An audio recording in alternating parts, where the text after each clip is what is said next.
রনি ছিল খুব সাধারণ একজন ছেলে। ছোট শহরে বড় হয়েছে, পরিবার গরিব, তেমন সুযোগ সুবিধা পায়নি কোনোদিন। স্কুলে মাঝারি ছাত্র, খেলাধুলাতেও খুব ভালো না।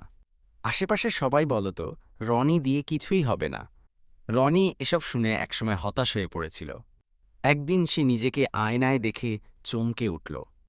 ভাবল, এই যে মানুষটা আয়নায় দাঁড়িয়ে আছে, মাইনাস ও কি সত্যিই কিছু করতে পারবে না, নাকি আমি এখনো নিজের শক্তিটা চিনতে পারিনি। সে সিদ্ধান্ত নিল এবার থেকে নিজের জন্য কাজ করবে। সকালে উঠে দৌড় শুরু করল, পড়াশোনায় মন দিল, একটা পুরানো কম্পিউটার নিয়ে কোড শেখা শুরু করল ইউটিউব দেখে। বছর দুয়েক পর সে একটা ছোট সফটওয়্যার বানিয়ে ফ্রিল্যান্সিং শুরু করল। রাত জেগে কাজ করল, ভুল করেছে, আবার শিখেছে। ৩ বছর পর রনি নিজের একটা আইটি ফার্ম খুলল। যে ছেলেটাকে সবাই বলতো তোর দ্বারা কিছু হবে না, সে এখন নিজের পরিবার চালায়, অন্যদের চাকরি দেয়।